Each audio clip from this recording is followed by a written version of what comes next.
100 বছরের একজনই নায়ক, চিরকালের মহানায়ক, বাংলা চলচ্চিত্রের মুকুটহীন সম্রাট। আজ আমাদের এভারগ্রিন ক্লাসিক বলবে তার কথাই, অরুণ কুমার চট্টোপাধ্যায় ওরফে উত্তম কুমার। শুধুমাত্র রোমান্টিক সিনেমার একজন নায়ক ছিলেন না, ছিলেন একটা বর্ণময় চরিত্র। তোমরা আমার জয়ধ্বনি দিচ্ছ, কিন্তু বিশ্বাস করো তোমাদের দেবার মতো আজ আমার কিছু নেই। সামান্য একটা কেরানির চাকরি থেকে ব্যর্থতার গ্লানি, এই সবটুকুকে মুছে দিয়ে তিনি হয়ে উঠেছিলেন মহানায়ক উত্তম কুমার।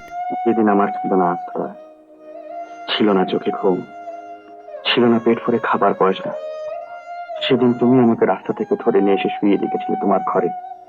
সকলের কথাকে অগ্রাহ্য করে ক্ষুধায় দিয়েছিলে খাদ্য, তৃষ্ণায় দিয়েছিলে জল, দুঃখে দিয়েছিলে সান্ত্বনা, আর উপবাসী মনে দিয়েছিলে প্রীতি মমতার স্পর্শ। তাই আজ তোমাকে সব ভাগ দিতে এসেছি।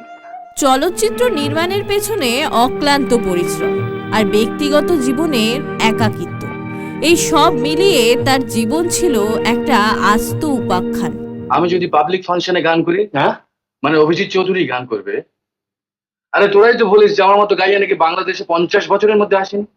দেখি না, যাচাই করে দেখি। তুই পাবলিক ফাংশনে গান করবি কেন?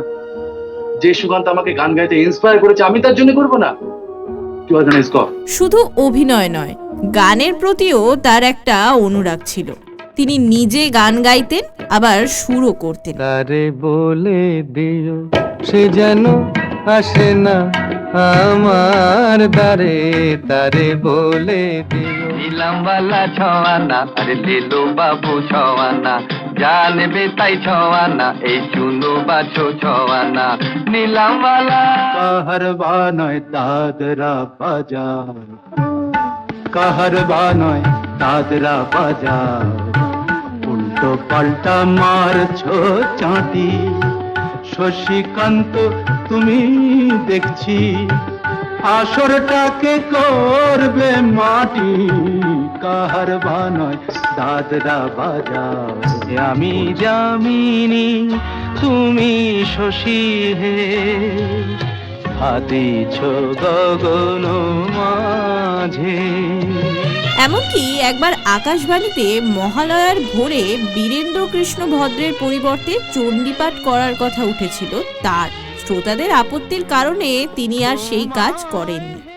পরে অবশ্য তিনি বীরেন্দ্র কৃষ্ণ ভদ্রের সাথে দেখা করে একান্তে ক্ষমাও চেয়ে নিয়েছিলেন। গতবার রাত্রে আপনি আপনার ঘর খুলে দিয়ে আমাকে থাকতে দিয়েছিলেন, আর এবারে ভদ্রতা করে বলছেন আমার জন্য নাকি আরো ভালো ঘরের ব্যবস্থা করা হয়েছে। অথচ তার জন্য পরের দিন একটা ধন্যবাদও দিয়ে যান। ধন্যবাদ ইচ্ছে করেই দিইনি। যারা নিজের ঘর অচেনা অতিথিকে খুলে দিয়ে সারা রাত জেগে বসে থাকে, তারা নিতান্তই গোয়া না হয় বোকা। তাদের ধন্যবাদ দেবার কোনো মানে হয় না। ইস, সুযোগ বুঝে আইন বাঁচিয়ে তো অনেক গুণে গালাগাল দিয়ে ফেলেন দেখছি। গোয়ার, বোকা, আহাম্মক। চমৎকার বানাতে পারেন তো। আহাম্মক কথাটা কেমন উড়ে এসে জুড়ে বসলো। সেদিন যাওয়ার সময় ধন্যবাদ দেবার জন্য আপনাদের খুঁজেছিলাম, দেখছি ভালোই হয়েছে। আপনাদের মতো লোককে ধন্যবাদ দেওয়ার কোনো মানে হয় না। আই এম ভেরি সরি, আপনি যে আমাদের খোঁজ করেছিলেন আমি জানতাম না। 1960 সালে উত্তম কুমার তার আত্মজীবনী হারানো দিনগুলি মোড় লেখা শুরু করেছিলেন, যেটা নবকল্লোল পত্রিকায় প্রকাশিতও হয়েছিল। 1980 সালে 24শে জুলাই তার মৃত্যুর দিন হঠাৎ করেই এই পাণ্ডুলিপিটা চুরি হয়ে যায়। আর পরে অবশ্য এই পাণ্ডুলিপিটাকে আবার উদ্ধার করে বইয়ের আকারে প্রকাশ করা হয়। আচ্ছা, ন্যায় বলেছেন আত্মা অচেতন, সাংসারিক সুখ দুঃখের ভোক্তা, অজ নিত্য শাশ্বত পুরানা না হান্যতে হান্যমানে শরীরে। বুঝলুম আপনি যা বলতে চান, কিন্তু বিরুদ্ধ প্রমাণ পাবো কোথায়? কেন ভাই? শঙ্করাচার্য তার বিবেক চূড়ামণি গ্রন্থে এ বিষয়ের যথেষ্ট বিচার করেছেন, প্রমাণ করেছেন আত্মার পরমাত্মা এক। খুব ভালো গান গাইতে জানতেন বলেই বোধহয় লিপসিং করার ক্ষেত্রে তিনি উত্তম হয়ে উঠতে পেরেছিলেন। আর এই একটা গুণের জন্যই তিনি নির্মলদের সবথেকে পছন্দের নায়ক ছিলেন। অজানা রাও ভানে চঞ্চল পাখা মেলে ধরো, নীল ছোট ক্ষতি নেই, আকাশ তো বড়। বাঙালি ঘরের ছেলে অথচ খেলার ওপর পাগলামি থাকবে না, সেটা কখনো হয় নাকি? রাইট ব্যাক পজিশনে একসময় লুনার ক্লাবের হয়ে নিয়মিত ফুটবল খেলতেন উত্তম কুমার। এছাড়াও ভবানী দাসের কাছে নিয়মিত বক্সিং শিখতেন।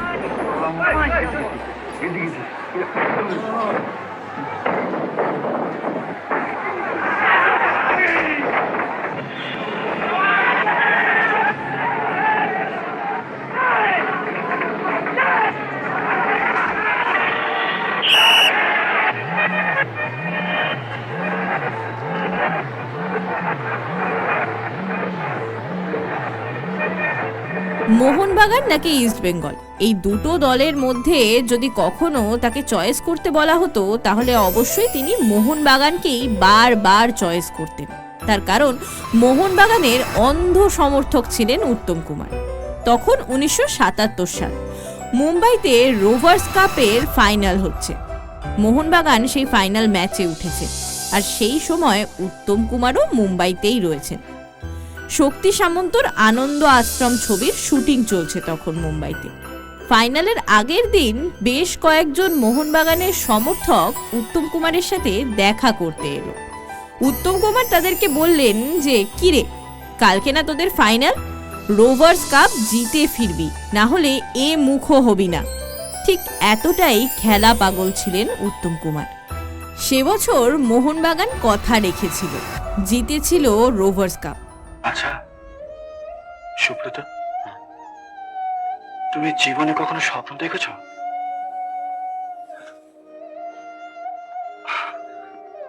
দেখো, এই যে মডেলটা দেখছো, এর মধ্যে আমি একটা স্বপ্নের রূপ দেবার চেষ্টা করেছি।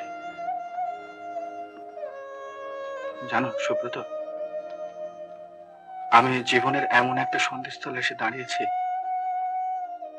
যার একদিকে এই সূর্য তরুণ তৈরি করার সম্পূর্ণ দায়িত্ব,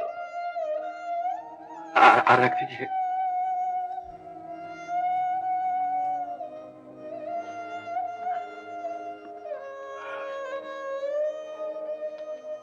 সুব্রত, আমাকে এখান থেকে চলে যেতে হচ্ছে।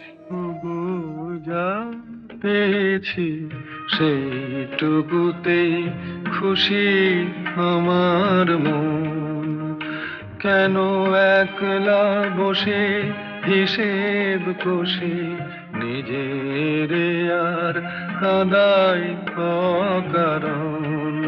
ওগো যা পেয়েছি সেইটুকুতে খুশি আমার মন।